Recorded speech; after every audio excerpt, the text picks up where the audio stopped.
Welcome back to the deep dive.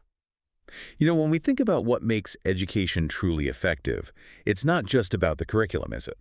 Not at all. It's really about how it's delivered and, crucially, whether that learning environment truly fits the individual student. Exactly. Education is never, ever one size fits all.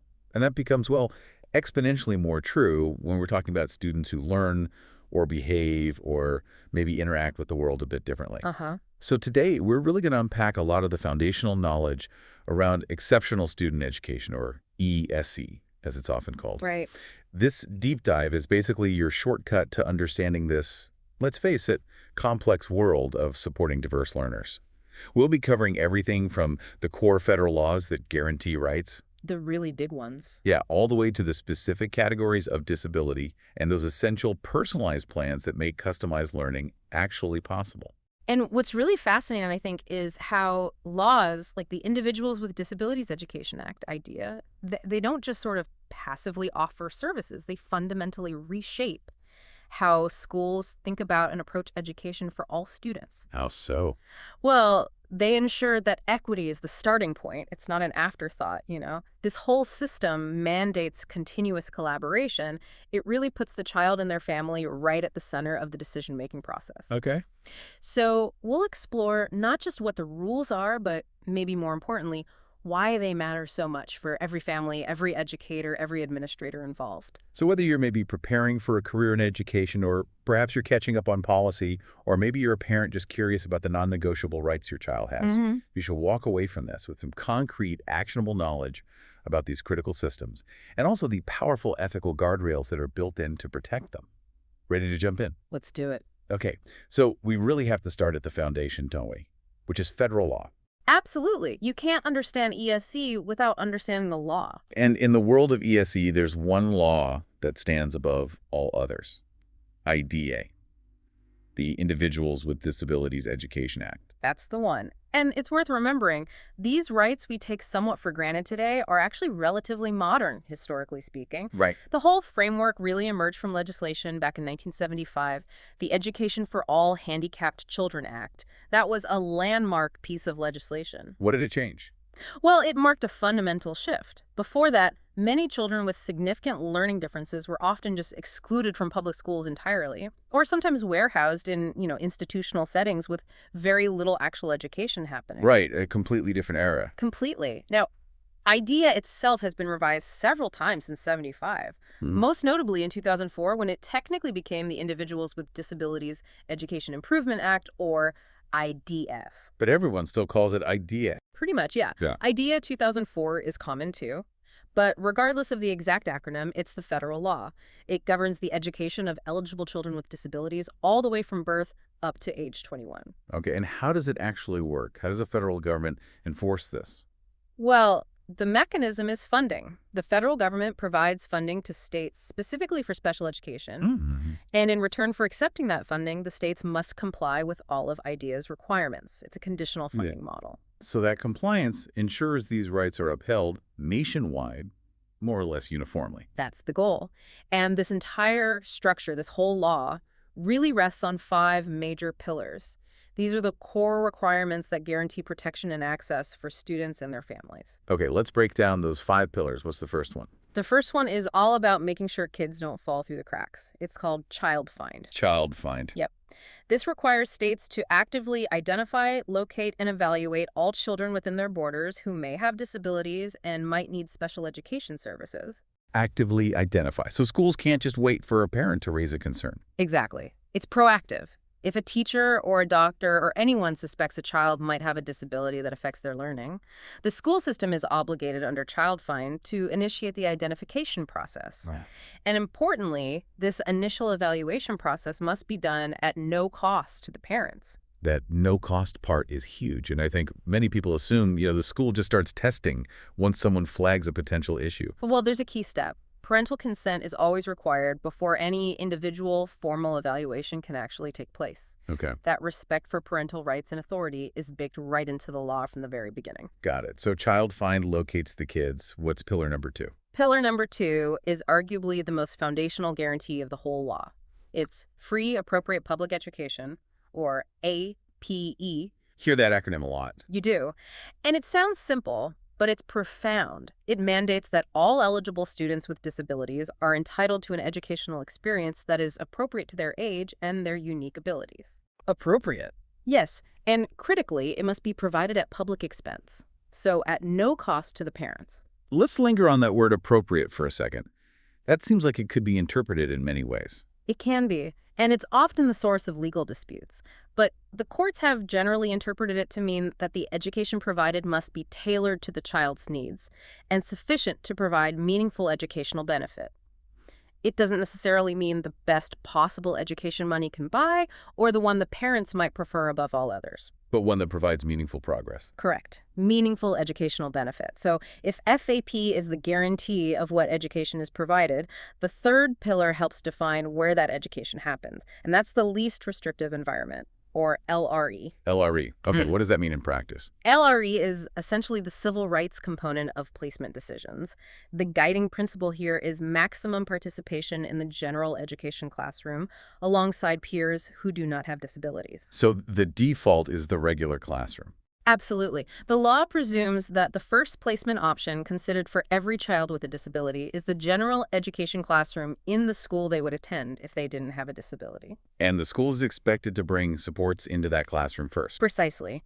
The idea is to provide necessary supplementary aids and services, things like accommodations, modifications, personnel support within that general education setting, removal from regular classes, so placement in more restrictive settings like special ed classrooms or separate schools. Yeah. That only happens when the severity or nature of the disability is such that education in the regular class, even with the use of supplementary aids and services, cannot be achieved satisfactorily.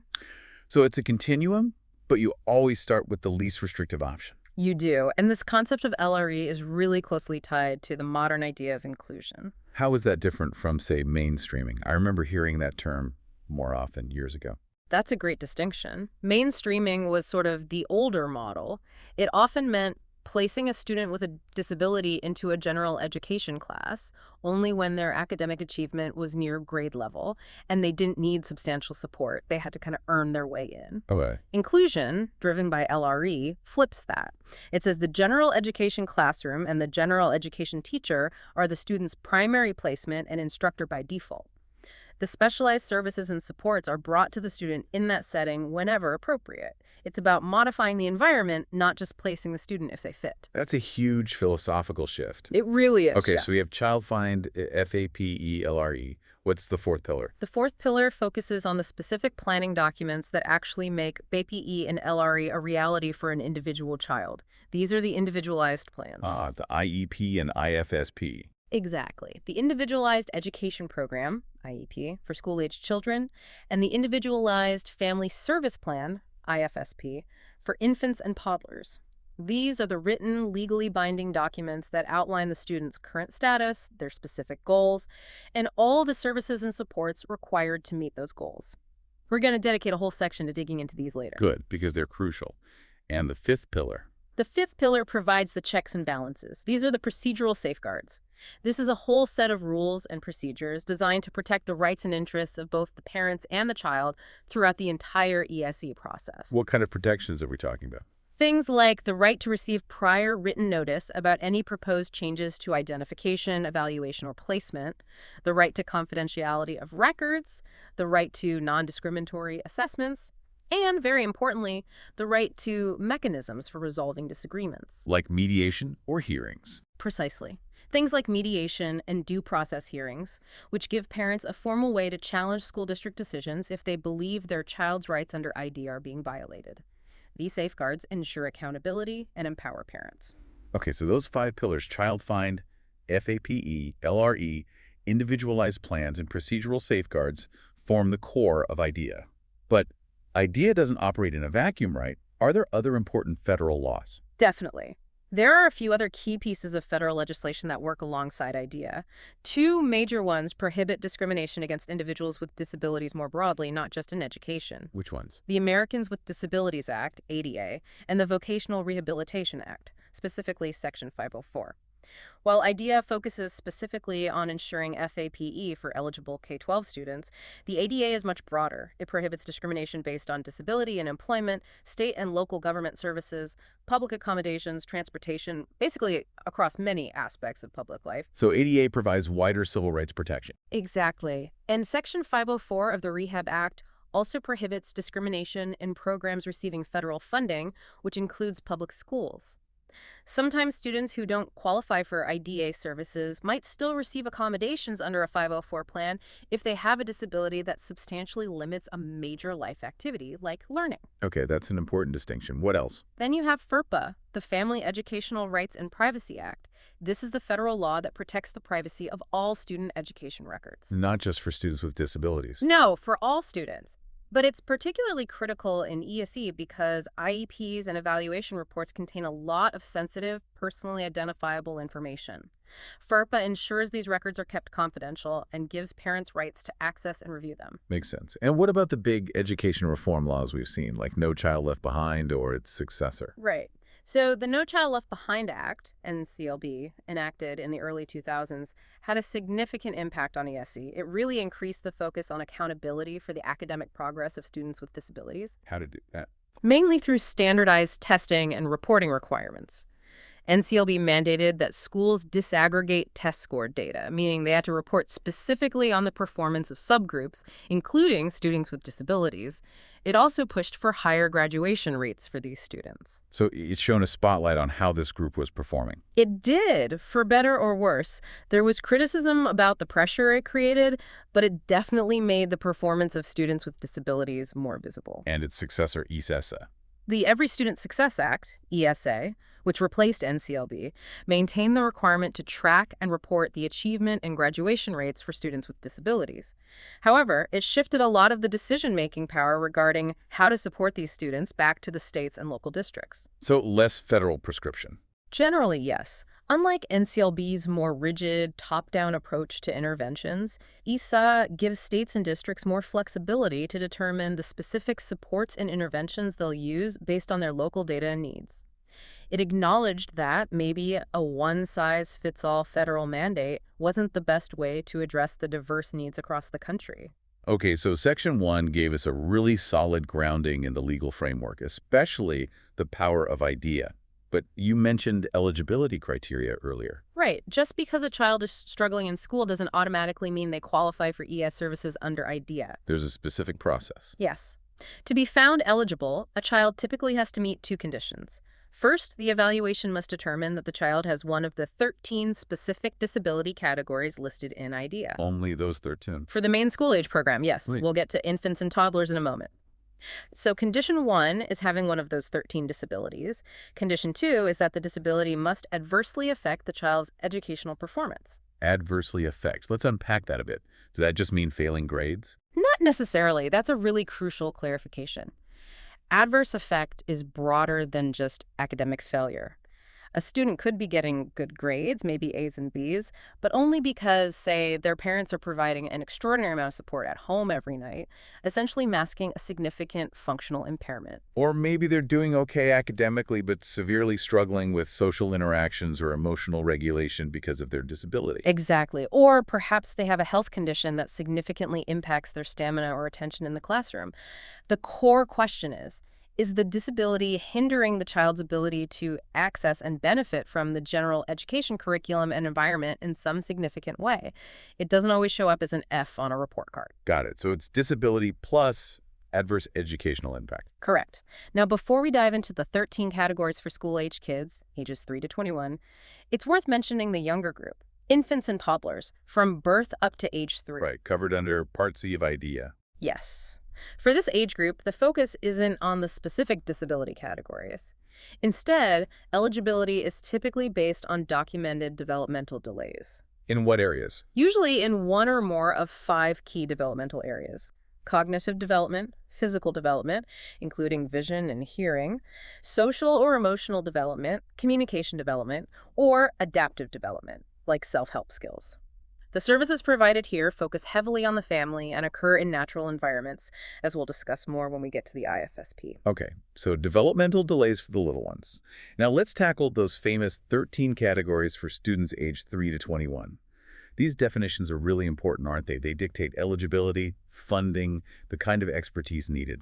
Absolutely. Knowing these categories is fundamental. Should we just go through them? Let's do it. What's first? Let's start with autism, or autism spectrum disorder, ASD. IDEA defines this as a developmental disability significantly affecting verbal and nonverbal communication and social interaction. It's generally evident before age 3 and adversely affects educational performance. And it's a spectrum, right? So characteristics vary widely. Hugely. But common characteristics can include difficulties with social reciprocity, challenges understanding or using language, sometimes including delayed speech or unusual speech patterns like echolalia, often an aversion to eye contact or physical touch, engagement in repetitive activities or stereotyped movements like hand flapping or rocking, and frequently a strong resistance to changes in daily routines. That resistance to change alone could cause significant issues in a dynamic school environment. Yeah, You can immediately see the potential for adverse effect. precisely. Next, let's cover the sensory categories. There's deaf blindness. Yeah. This refers to simultaneous severe hearing and visual impairments. The combination is so severe that it causes communication and other developmental and educational needs that cannot be accommodated in special education programs solely for children with deafness or children with blindness. It requires a unique approach. So it's the combination that defines it. Yes. Then we have deafness itself, defined as a hearing impairment that is so severe that the child is impaired in processing linguistic information through hearing, with or without amplification, and that adversely affects educational performance. And distinct from that is hearing impairment. Right. Hearing impairment refers to an impairment in hearing, whether permanent or fluctuating, that adversely affects a child's educational performance but is not included under the definition of deafness. So it's a significant hearing loss, maybe requiring hearing aids, but not severe enough to meet the criteria for deafness. And presumably there's a parallel for vision. Exactly.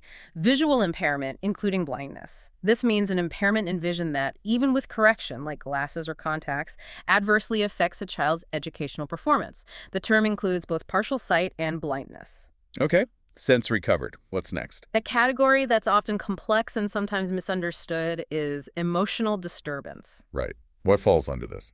IDEA defines this based on exhibiting one or more specific characteristics over a long period of time and to a marked degree, which adversely affects educational performance. Those characteristics include an inability to learn that cannot be explained by intellectual, sensory, or health factors. Okay. An inability to build or maintain satisfactory interpersonal relationships with peers and teachers, inappropriate types of behavior or feelings under normal circumstances, a general pervasive mood of unhappiness or depression, or a tendency to develop physical symptoms or fears associated with personal or school problems. That's quite a clinical list. Can you give some examples? Sure. This category can encompass conditions like anxiety disorders, schizophrenia, bipolar disorder, obsessive-compulsive disorder, and depression, provided they meet those duration, severity, and adverse effect criteria. It's not just about a child having a bad day or occasional misbehavior. It has to be persistent and significant. Exactly. Now, moving towards cognitive or learning-related categories, we have intellectual disability. Formerly known as mental retardation. Correct. The terminology changed in federal law. This is defined as significantly sub-average general intellectual functioning, existing concurrently with deficits in adaptive behavior, manifested during the developmental period, that adversely affects educational performance. Okay, break that down. Significantly sub-average general intellectual functioning. Generally refers to performance on standardized IQ tests, typically around 2 standard deviations below the mean, so roughly an IQ score of 70 or below. And deficits in adaptive behavior. That's crucial. It's not just about IQ. Adaptive behavior refers to the effectiveness or degree with which individuals meet the standards of personal independence and social responsibility expected for their age and cultural group. So skills like communication, self-care, social skills, using community resources, self-direction, both low IQ and deficits in adaptive behavior must be present. Got it. Now, how does that contrast with what's often the largest category in ESE? You're likely thinking of specific learning disability, or SLD. Yes. How is that different from intellectual disability? This is a critical distinction. SLD is defined as a disorder in one or more of the basic psychological processes involved in understanding or in using language, spoken or written. This disorder may manifest itself in the imperfect ability to listen, think, speak, read, write, spell, or do mathematical calculations. It affects specific processes. Exactly. The key here is specific. Unlike intellectual disability, SLD does not imply below-average general intelligence. Students with SLD typically have average or even above-average intelligence overall. Their difficulty lies in a specific area or areas of learning, often linked to how they process certain types of information. Examples. Common examples include dyslexia, difficulty with reading, dyscalculia, difficulty with math, and dysgraphia, difficulty with writing. It could also involve issues with auditory processing or visual processing. The difficulty is specific to certain academic tasks, not a global limitation. So someone could be brilliant at science concepts, but unable to easily decode text due to dyslexia. Precisely. And that requires very different interventions than supporting a student with an intellectual disability. Okay, next up are physical categories. Orthopedic impairment. What does that cover? This means a severe orthopedic impairment that adversely affects a child's educational performance. It includes impairments caused by congenital anomaly, like clubfoot or absence of a limb, impairments caused by disease, like poliomyelitis or bone tuberculosis, and impairments from other causes, like cerebral palsy, amputations, or fractures or burns that cause contractures. So issues with bones, joints, muscles. Essentially, yes, affecting mobility or physical functioning. Then there's a very broad category called other health impairment, or OHI. That sounds like a catch-all. It kind of is, but with specific criteria. It means having limited strength, vitality, or alertness, including a heightened alertness to environmental stimuli that results in limited alertness with respect to the educational environment. This limitation must be due to chronic or acute health problems. And adversely affect educational performance. Always. Examples here are numerous and can include conditions like asthma, attention deficit disorder, ADD, or attention deficit hyperactivity disorder, ADHD, diabetes, epilepsy, heart conditions, hemophilia, lead poisoning, leukemia, nephritis, rheumatic fever, sickle cell anemia, and Tourette syndrome. Wow, that covers a lot of common childhood health issues if there's severe enough to impact schooling. It does. Next, speech or language impairment. Okay. This refers to a communication disorder such as stuttering, impaired articulation, a language impairment, or a voice impairment that adversely affects educational performance. Pretty straightforward. Seems so. What's left? Traumatic brain injury, or TBI. This is an acquired injury to the brain caused by an external physical force, resulting in total or partial functional disability or psychosocial impairment, or both, that adversely affects educational performance. Acquired, meaning not congenital or degenerative. Right. It applies to open or closed head injuries, resulting in impairments in areas like cognition, language, memory, attention, reasoning, abstract thinking, judgment, problem solving, sensory, perceptual, and motor abilities, psychosocial behavior, physical functions, information processing, and speech. It does not apply to brain injuries that are congenital or degenerative or induced by birth trauma. A very specific cause and effect. Yes. And finally, the 13th category is multiple disabilities. Meaning more than one of the above. Yes, but with a specific condition. It means concomitant impairments, like intellectual disability and blindness, or orthopedic impairment and deafness, the combination of which causes such severe educational needs that they cannot be accommodated in special education programs solely for one of the impairments. The term does not include deaf blindness, as that's its own category. So the combination itself creates unique, severe needs. Exactly. Understanding these 13 distinct definitions is absolutely the first legal and really pedagogical step toward identifying needs and providing that customized support we talked about. Okay, so a student has been evaluated, found eligible under one of those 13 categories, and the disability adversely affects their education. Now, this is where those individualized plans come in, right? Absolutely. Once eligibility is confirmed, the promise of FAPE-free appropriate public education gets formalized in a legally binding document. This is where the highly personalized, measurable plans take center stage. And we start with the youngest learners. The infants and toddlers, birth to age 3. Correct. For them, the plan is called the Individualized Family Service Plan, or IFSP. IFSP. How is that different from the IEP we hear about more often? While it's similar in being a written plan, the IFSP's focus and target are fundamentally different. It centers on the family as a unit, not just the child, and it emphasizes providing services within the child's natural environment. Natural environment. You mean like not a school?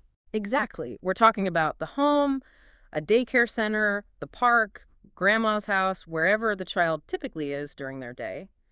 The IFSP outlines the child's current levels of development, the family's resources, priorities, and concerns related to the child's development, and the measurable outcomes expected. So it involves the whole family much more directly. Much more. It also details the specific early intervention services needed, including frequency, intensity, and method of delivery, and crucially identifies a service coordinator who helps the family access those services. These services are often provided by representatives from multiple agencies, maybe a physical therapist, a speech therapist, an early childhood specialist, often coming right into the home. That makes sense for that age group. And what happens when the child turns 3? That's a key transition point. A major component of the IFSP is planning for the child's transition out of early intervention services and into preschool services if needed. This involves discussing potential eligibility for services under Part B of IDEA, the school-aged part, and developing a transition plan, often including steps to help the child adjust to a preschool program. This leads us directly to the IEP. Right, the Individualized Education Program, IEP. This is the cornerstone document for eligible students aged 3 to 21. It absolutely is. IDEA is very specific about the timeline. Once a child is determined eligible for ESE services, the IEP team must meet to develop the IEP within 30 calendar days. And who is on this IEP team? Is it just the teachers? No, definitely not. The composition of the IEP team is carefully specified by law to ensure all necessary perspectives and authorities are represented. It's designed to be a collaborative effort. Okay, who has to be there? All right, first and foremost, the parents of the child. They are considered equal partners in the process and have the right to participate in all IEP meetings. They can also invite other individuals who have knowledge or special expertise regarding their child, like an advocate, a therapist from outside the school, or a family friend. Okay, parents are key. Who else from the school? You need at least one regular education teacher of the child if the child is or may be participating in the regular education environment. This ensures the general curriculum perspective is included. Makes sense. Then you must have at least one special education teacher of the child, or where appropriate, a special education provider, like a speech pathologist. This person brings expertise on the disability and specialized instruction. You also need a representative of the local education agency. LEA, basically, a representative of the school district. This person needs to be qualified to provide or supervise the provision of special education, be knowledgeable about the general education curriculum, and critically, be knowledgeable about the availability of district resources and have the authority to commit those resources. So someone who can actually say, yes, we can provide that service. Exactly. That authority piece is crucial. Then you need an individual who can interpret the instructional implications of evaluation results. This might be one of the people already listed, like the special educator or LEA rep, or it could be someone else, like the school psychologist who conducted the assessments. Okay, ensuring the test data translates into practical strategies. Right. And whenever appropriate, the child with a disability should be included, especially when discussing transition services after high school. Their voice is vital. So it's a comprehensive team. What about the meeting logistics? IDEA is clear here, too. The school district is responsible for initiating and conducting the meetings. They must ensure the meeting is scheduled at a mutually agreed upon time and place, making reasonable efforts to accommodate the parent's schedule. Parents must be notified early enough to ensure they have an opportunity to attend. And parents get a copy of the final IEP. Absolutely. The school must give the parents a copy of the IEP at no cost. What if there's disagreement within the team? If parents don't agree with the proposed plan? That's where those procedural safeguards we mentioned earlier come into play. The first step is usually trying to negotiate and reach consensus within the IEP meeting itself. If that fails, parents have the right to pursue formal dispute resolution options like mediation or a due process hearing. The IEP is meant to be a collaborative agreement, but there are protections if agreement can't be reached. Okay. Now, let's get into the document itself. What must be in an IEP? You said there were required components. Yes. IDEA mandates 8 specific components that must be included in every IEP. These ensure the plan is comprehensive, measurable, and accountable. Let's list them out. What's number 1? Number 1 is a statement of the child's present levels of academic achievement and functional performance, PLA-AFP. This describes how the child's disability affects their involvement and progress in the general education curriculum. It includes data from evaluations, observations, performance on state tests, etc. It's the baseline where the student is right now. Okay, the starting point, number 2. A statement of measurable annual goals. These goals should address the child's needs resulting from the disability to enable them to be involved in and make progress in the general curriculum. They can be academic, functional, like behavior or social skills, physical, whatever the child needs, and they must be measurable. How will we know if the goal is met? Exactly. Number 3 builds on that. For children taking alternative assessments aligned to alternative achievement standards, typically those with the most significant cognitive disabilities, the IEP must also include a description of benchmarks or short-term objectives. For others, while not always required by IDEA now, short-term objectives are often still included as they break down the annual goals into smaller, manageable steps. Okay, goals and steps. What's 4? 4 is a statement of the special education and related services and supplementary aids and services to be provided to the child or on behalf of the child, like support for school personnel. This is the core of the service plan. Detailing exactly what help the child will get. Yes, and number 5 gets even more specific. It requires a statement of the program modifications or supports for school personnel that will be provided. This also includes the projected date for the beginning of the services and modifications and their anticipated frequency, location, and duration. So when, where, how often, for how long? No ambiguity. None. Number 6 relates directly back to LRE.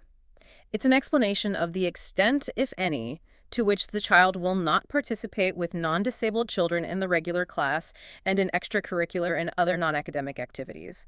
If the child is pulled out, the IEP must justify why. Keeping the focus on inclusion. Number 7. 7 addresses testing. It requires a statement of any individual appropriate accommodations that are necessary to measure the academic achievement and functional performance of the child on state and district-wide assessments. So how they'll take standardized tests? What if they can't take the standard test even with accommodations?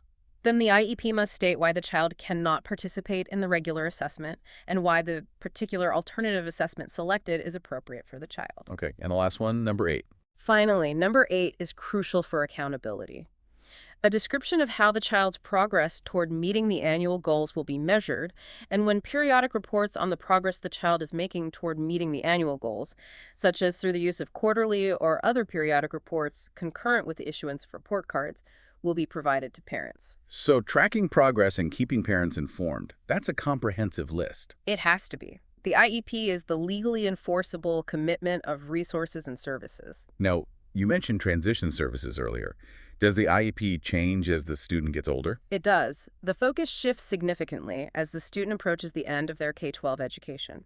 This is where the transition IEP comes in. Remember, FAPE, that guarantee of appropriate education, extends to preparing students with disabilities for life after high school. Preparation for college, work, independent living. All of the above. Post-secondary education, vocational education, integrated employment, including supported employment, continuing in adult education, adult services, independent living, or community participation. The goal is a smooth transition. Are there specific deadlines for this planning? Yes, IDEA sets clear milestones.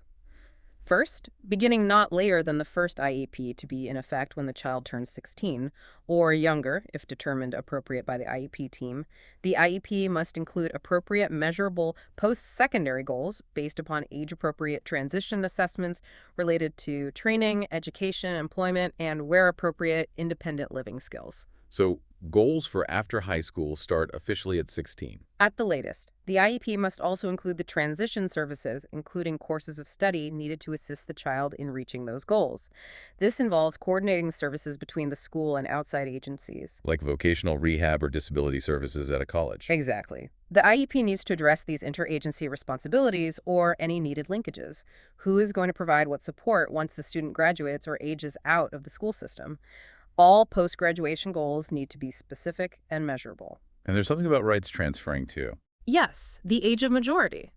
In most states, the age of majority when a person legally becomes an adult is 18. At least 1 year before the student reaches the age of majority, the IEP must include a statement that the student has been informed of the rights under IDEA that will transfer to them upon reaching the age of majority. So the student starts taking over their own educational rights. Essentially, yes. Rights like consenting to evaluations and services, challenging decisions through due process, these transfer from the parent to the student unless the student has been legally determined incompetent. It's about preparing them for self-advocacy and legal independence. Okay, we've talked about the big laws and the detailed plans like the IEP, but that journey to an IEP often involves several steps within the school first, right? Schools don't just jump straight to formal ESE testing for every struggling student. That's absolutely right. There's usually a crucial pre-referral stage. While IDEA itself doesn't explicitly mandate a specific pre-referral process nationwide, many state laws and district policies require it. Often this is managed by a team within the school. Like a child study team. Exactly, sometimes called an instructional support team or student assistance team. The core purpose of this team and process is to intervene before making a formal referral for a special education evaluation. Why is that step so important? Well, the goal is to see if the student's academic or behavioral difficulties can be successfully addressed within the general education environment using targeted interventions and supports. It helps ensure that students aren't unnecessarily referred for ESE evaluation if their challenges can be resolved with adjustments in the regular classroom.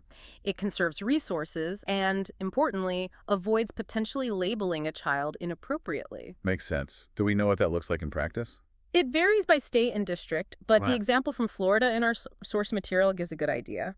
Their requirements for pre-referral often include things like documented evidence of 2 or more conferences about the student's specific difficulty, a review of anecdotal records and behavior observations, screening for possible sensory issues like vision or hearing problems, a review of the student's educational history, attendance, and relevant medical records. So gathering existing information. Right. And then the most critical part, documented implementation and evaluation of at least 2 different general education interventions or strategies designed to address the specific area of concern. The team tries things within the regular classroom first. And if those interventions don't work? If, after faithfully implementing and evaluating these general education strategies, the student continues to struggle significantly, then the team would typically move forward with a formal referral for a comprehensive evaluation to determine eligibility for ESE. Okay, so pre-referral is a vital screening and early intervention step. Once that formal referral is made, what happens during the evaluation? The evaluation is conducted by a multidisciplinary team, often called the assessment team or evaluation team. This team includes professionals qualified to conduct the necessary diagnostic assessments, like a school psychologist, educational diagnostician, speech pathologist, etc. Usually a general education teacher familiar with the student, and of course the parents are part of this process too. And parental consent is required again here. Absolutely mandatory. The school cannot conduct the initial evaluation to determine eligibility without obtaining informed written consent from the parents. What rules govern the tests themselves? Can they just use any tests? No. IBA sets strict criteria for evaluation procedures to ensure fairness and accuracy. Assessments must not be discriminatory on a racial or cultural basis. They must be provided and administered in the student's native language or other mode of communication, like sign language or Braille, unless it's clearly not feasible to do so. The tests must be technically sound, meaning valid and reliable for the purposes for which they're being used. And they must be administered by trained and knowledgeable personnel in accordance with the test instructions. So qualified people using appropriate tools. Yes. And here's a really crucial rule that prevents decisions based on flimsy evidence. Eligibility for ESE services cannot be determined based on the results of any single test or assessment procedure. Not just one IQ score or one reading test. Correct. The team must use a variety of assessment tools and strategies to gather relevant functional, developmental, and academic information. This includes information provided by the parent, data from classroom observations, teacher recommendations, and performance on different types of assessments. It has to be a comprehensive picture. That seems much fairer. Now, when the team, whether it's the assessment team or later the IEP team, is gathering all this information and making decisions, are there frameworks to help guide them? Yes, while not mandated by IDEA, many teams find structured frameworks helpful for organizing their thinking. One widely used example mentioned in our sources is the SET framework. SET-T, what does that stand for? SET stands for Student, Environment, Tasks, and Tools. It's a 4-part model designed to guide collaborative decision-making, particularly around selecting appropriate assistive technology, but it's useful for general planning too. How does it work? What do they consider under each letter?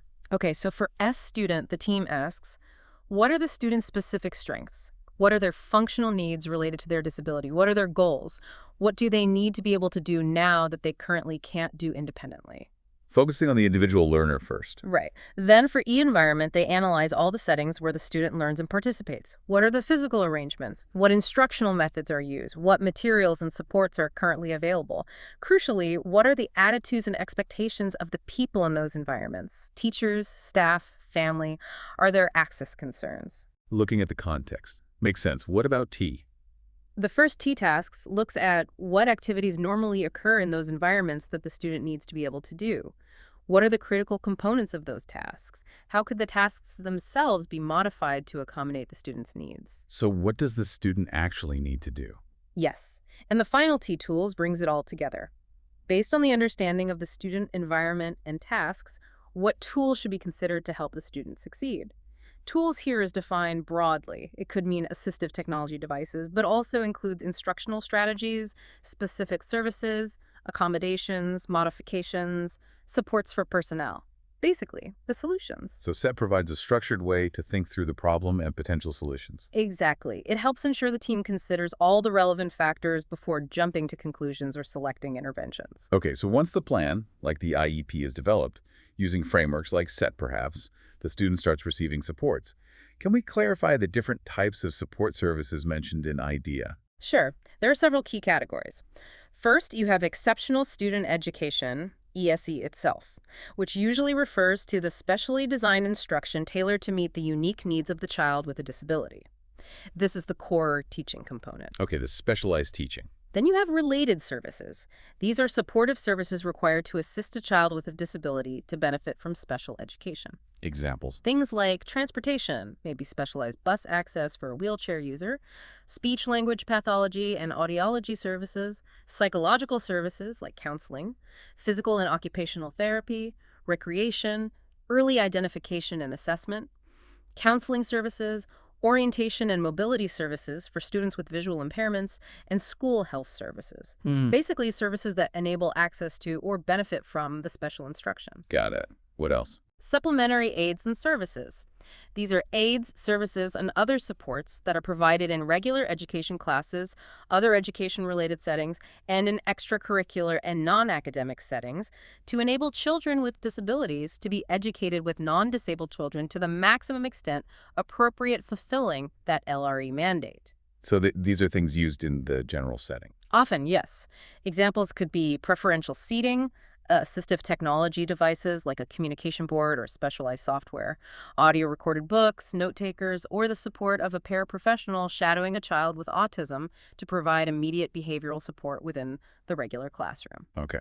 And then there are modifications. Yes, program modifications. These usually refer to changes made to the general education curriculum or instructional methods to meet the student's needs. For example, allowing a child with ADHD who needs to move to quietly walk in the back of the classroom during instruction, or providing simplified reading materials, or reducing the number of homework problems. And finally, support for staff. Right. Supports for school personnel. This includes training, resources, or consultation provided to teachers, paraprofessionals, and other staff who work with the child to help them implement the IEP effectively. Maybe a workshop on behavior management strategies or training on how to use a specific assistive technology device. That covers a lot of ground. Yeah. Now, within supplementary aids and services or program modifications, we often hear about accommodations. Can we get more specific about those? Our sources mentioned 4 types. Yes, accommodations are a really common and important type of support. They change how a student learns or demonstrates their knowledge, but they don't change what they are expected to learn, the curriculum standard. They level the playing field. The 4 main types are. Okay, let's hear them. First, presentation accommodations. These change the way information is presented to the student. Examples include listening to audio recordings instead of reading text, using large print or braille, having directions or text read aloud, or using magnification devices. So changing the input format, what's second? Second, response accommodations. These change the way the student can complete assignments or tests. Examples: allowing verbal responses instead of written ones, using a scribe to write down dictated answers, using a word processor or brailer instead of handwriting, or using calculation devices when calculation isn't the skill being tested. Changing the output format? Third. Third, setting accommodations. These change the location in which a student receives instruction or takes a test, or the conditions of the setting. Examples: taking a test in a small group or individual setting to reduce distractions, using special lighting or acoustics, or sitting in a specific location, like near the teacher or away from a noisy area. Changing the where or the conditions. And fourth, Fourth, scheduling accommodations. These change the timing aspects of instruction or testing. The most common example is extended time to complete assignments or tests. Others include allowing breaks during tasks or tests, like to prevent eye strain or manage fatigue, or administering a test over several shorter sessions or days. changing the when or how long. Is there a guiding principle for using these? Yes, a crucial one. Accommodations must facilitate the student's ability to demonstrate their knowledge and skills. They should not provide an unfair advantage or change the fundamental nature of the skill or competency being assessed. For example, reading a math test aloud is often an appropriate accommodation, but reading a reading comprehension test aloud would likely invalidate the test, as it removes the need for the student to decode the text themselves. That makes sense. The accommodation shouldn't remove the skill being measured. Exactly. Okay, finally for this section, let's revisit those crucial ethical guardrails: confidentiality and due process. Absolutely essential. Both FERPA, the General Student Privacy Law, and IDEA have strong provisions protecting the confidentiality of student records, particularly the sensitive information contained in evaluations and IEPs. What does that mean practically? It means that personally identifiable information from a student's education records cannot be disclosed to anyone outside the school district without written parental consent, except under very specific legal exceptions. The records must be kept securely. And who within the school gets to see the IEP?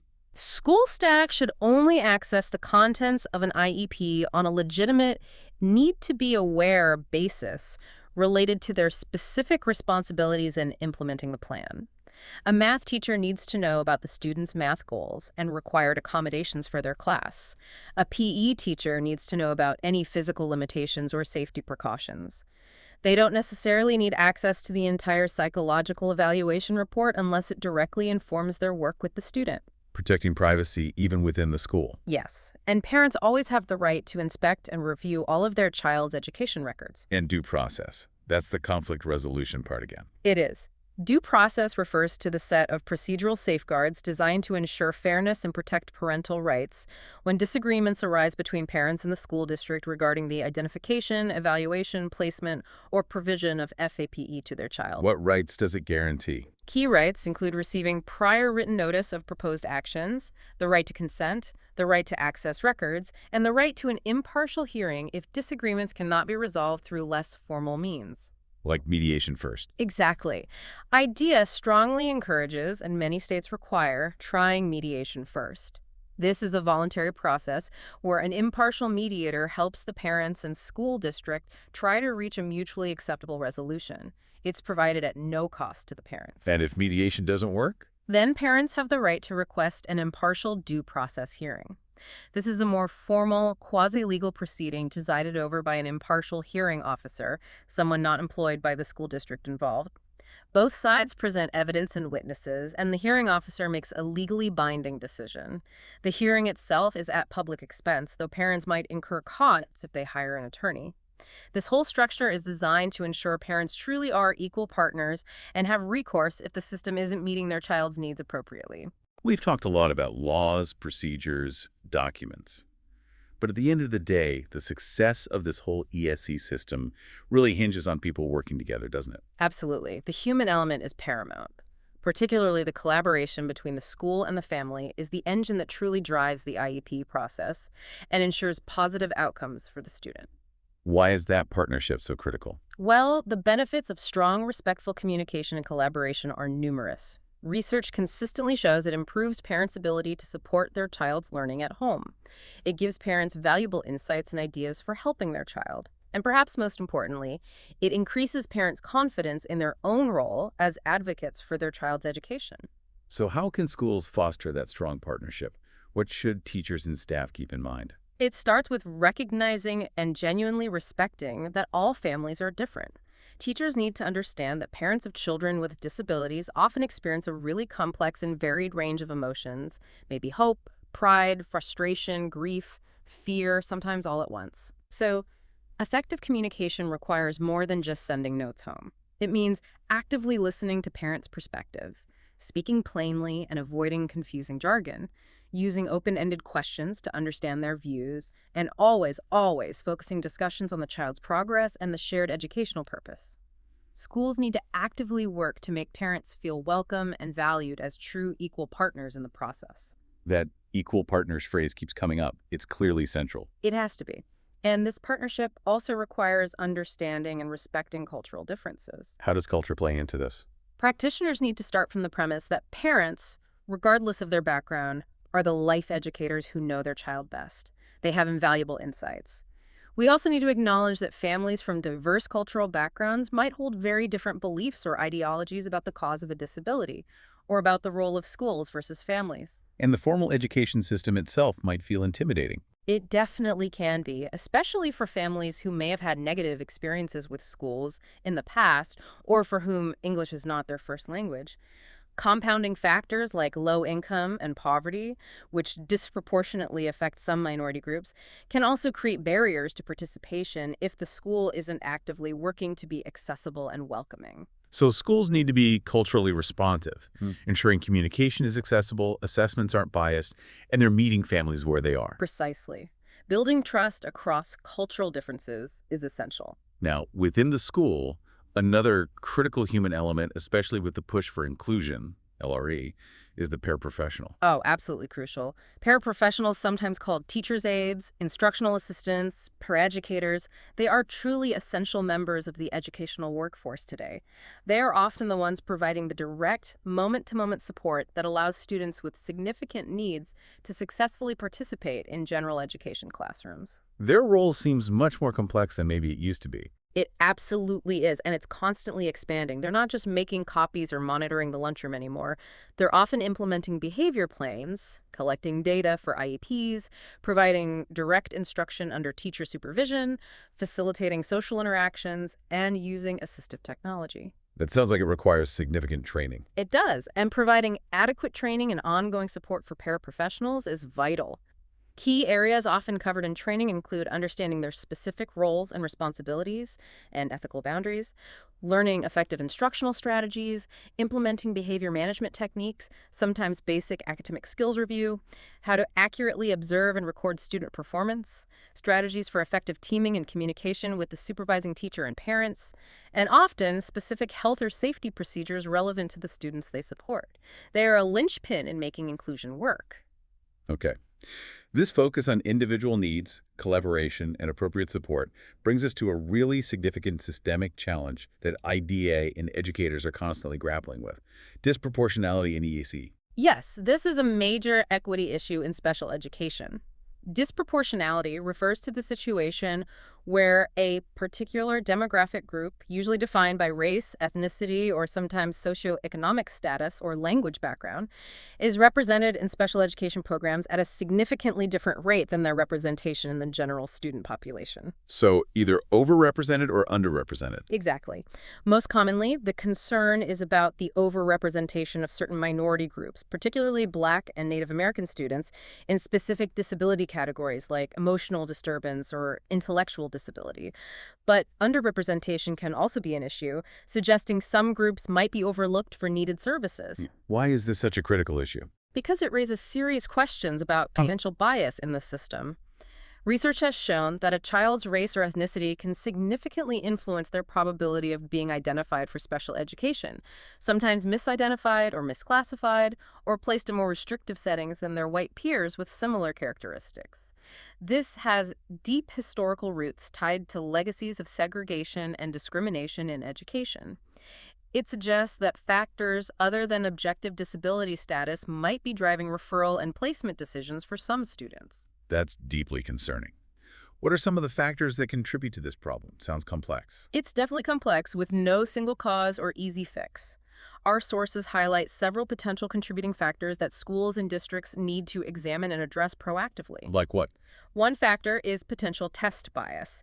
Even with IDEA's safeguards, if assessment tools aren't culturally and linguistically appropriate, or if their norming samples didn't adequately represent diverse populations, they might systematically yield inaccurate results for students from certain backgrounds. Okay, the tools themselves might be flawed. Possibly. Another huge factor is poverty. We know poverty is linked to increased exposure to risk factors like poor nutrition, inadequate healthcare, environmental toxins, and chronic stress, all of which can negatively impact development and school readiness. These challenges might sometimes manifest in ways that mimic disability symptoms, potentially leading to misidentification if the underlying socioeconomic factors aren't considered. So poverty's effects can be mistaken for a disability. It's a significant concern. Then there's the issue of behavior management practices within schools.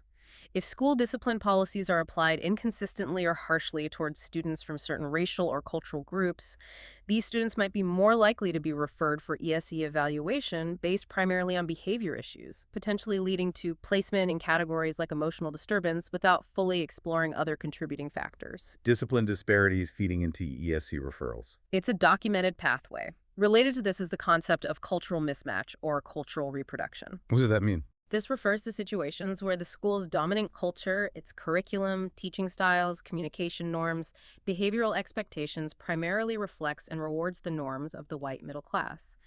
Students from different cultural backgrounds, who might have different ways of learning, interacting, or expressing themselves, can be misunderstood. Their culturally based behaviors might be misinterpreted as deficits or defiance, leading teachers to perceive a disability where none exists. The school system, in effect, reproduces the dominant cultural norms and potentially marginalizes those who don't fit neatly within them. Wow, that's a powerful idea. It is. Other contributing factors include potential flaws in the identification process itself, like inconsistent pre-referral interventions, disparities in the available resources across schools. Schools serving predominantly minority or low-income students may lack adequate support services. Difficulties with acclimation in general education, meaning the school may not be providing adequate supports for diverse learners before referral, and simply differing views on diversity among school staff, whether diversity is seen as a strength or a problem to be managed. So addressing disproportionality requires looking at the entire system, from assessment tools to teacher attitudes to resource allocation. Absolutely. It demands a constant, multifaceted commitment to equity at every single decision point in the ESE process, from the initial child find efforts all the way through eligibility determination, IEP development, and placement decisions. #OutTierRO. So if we try to, connect all these threads back to the bigger picture, we've essentially mapped out the critical journey. We started with IDEA providing that foundational guarantee, the rights to FAPE and LRE. Right, the legal bedrock. Exactly. And then we saw how those broad guarantees translate into the highly specific, individualized, and measurable action plans. The IFSP for the little ones, focusing on family and natural environments, and the IEP for school-age students, driving their educational program. The blueprints for action. Yes. And this entire structure, it's reinforced and protected by those powerful ethical and procedural safeguards we discussed. Confidentiality, non-discriminatory evaluation, due process rights, all designed to ensure that families are truly treated as partners, not just recipients of services, in determining their child's educational future. Yeah, we've really covered the whole landscape, haven't we? From that high-level federal law all the way down to those practical classroom-level supports, like the 4 types of accommodations: presentation, response, setting, and scheduling. Mm-hmm. And I think the core message that comes through again and again is that specialized education, when done right according to these principles, is fundamentally about customization and inclusion. It's about systematically providing the unique supports each student needs to succeed, preferably alongside their peers. It's not about separation, but about tailored support. Well said. It's an acknowledgement, really, that true equality in education doesn't mean treating everyone the same. It means giving every student exactly what they need to learn and thrive. Right. Now, thinking about that core principle of LRE, the least restrictive environment, which pushes so strongly for inclusion, it raises an interesting final thought for you, our listeners, to ponder. Okay. Given this strong emphasis on inclusion and the collaborative nature of the IEP team, how might the system ethically address the needs of that small percentage of students who require maximum removal from the general setting? Think about a student whose needs are so profound or complex that perhaps a highly specialized residential facility or even a hospital-based program is deemed the only placement capable of providing FAPE. That's a tough scenario. It is.